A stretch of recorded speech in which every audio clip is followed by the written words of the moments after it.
Hey guys, it's Bastian time. Welcome to this week in Zelda News. I'm your host Bastian, and I just rode 2 roller coasters. Well, they weren't actually roller coasters, but they were scary rides. Also, I just met an awesome new friend, and they made me this Karaoke card. Pretty sweet. So as you probably know, this week was E3, that was June 5th and 6th, and we were all hoping and praying that Nintendo would announce Zelda Wii U or Zelda 3DS, and they didn't. So, not even a screenshot or a piece of concept art or anything at all. So, that's a little bit of a bummer, but that just means that next year's E3 is going to be all that much more exciting.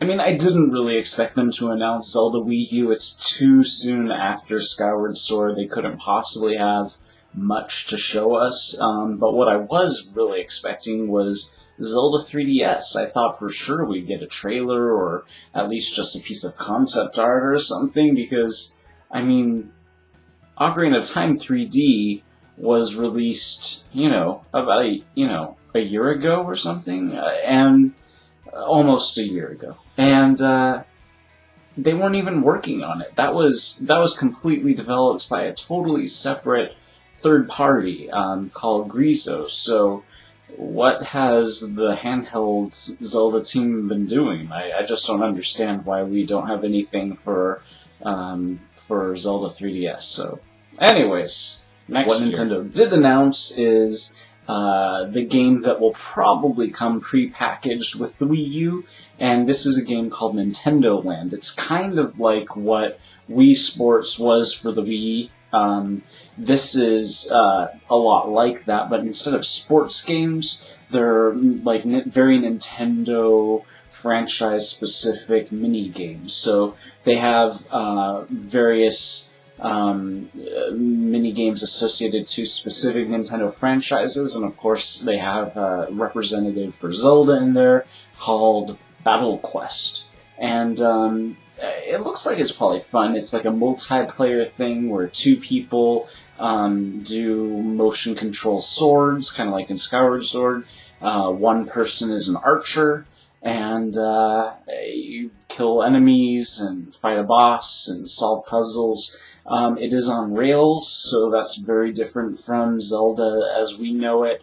And, Link's not in it. Instead, it's your Miis who are dressed up in, like, knitted cloth style versions of Link's tunic and so on. So, I mean, it looks like it's probably going to be pretty interesting. We don't know a whole lot about it just yet. What we do know are things like all 3 players share the heart containers, so you've got to really pay attention to your teammates and support them. The archer will use the Wii U controller called the gamepad, whereas the other 2, the swordsmen, use the regular Wii Motion Plus. Should be pretty interesting. I'm definitely going to give it a shot. Our next story is about a Facebook post from Nintendo that said that they were going to soon reveal 3 titles. They were going to scratch off these things that look like scratch-offs and reveal 3 titles. A lot of fans counted out the characters in those scratch-offs because they were all different character lengths, and use that to come up with all kinds of ideas. The primary idea that everybody seemed to latch on was one that it was the perfect amount of characters for The Legend of Zelda HD Collection. I don't know how many letters that is off the top of my head, but that could have been anything, for goodness sake. So for some reason, a lot of fans thought for sure that's what it was going to be.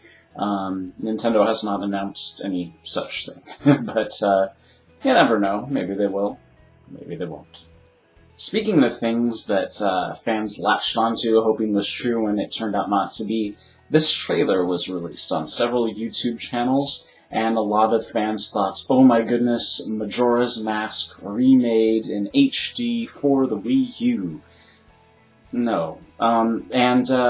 It's just fan-made. There are so many examples in it why. I mean, it turns out that it has some music from Donnie Darko in it. It has a song from YouTuber Spontaneous. He did a cover of one of the songs, and that's in there somewhere. Nintendo definitely wouldn't have used a fan's cover, and all sorts of reasons why this is obviously fake. And I mean, just think about it. Why would Nintendo remake Majora's Mask for the Wii U?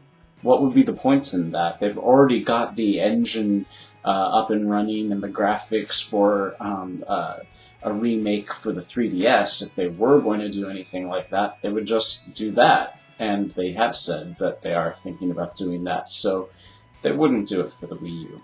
But anyways, you know, it's a very good job. It's not representative of a full game or anything. It's just a what-if trailer. But, you know, it's fun to look at. Speaking of Majora's Mask, our next story is a Majora's Mask song cover. You might remember Mitchell Moffit as the guy who created that Zelda the Musical animated song, and what he did with that is he created two different versions, two different endings, and one of those endings featured the moon come crashing down, and then he decided to go ahead and actually cover the Final Hour song and do it in an electronic pop kind of way, and did a really great job of it. It's just pretty awesome in of itself. And then he went ahead and did this interesting video where his face is like the moon that's coming to crash down and destroy the world. And then he had people submit, it was like a contest, submit art for the video, and a lot of amazing art in this. Pretty breathtaking, and it's still also kind of slightly in theme with the actual song and with Majora's Mask. So definitely give this a watch and listen. He's freaking talented. Our next story is about a long-time held myth about the Fire Temple theme in Ocarina of Time. Those of us who have the first edition of that game will remember hearing some voices chanting along with that theme. Those who have a different version of the game rather than the first version do not hear those voices.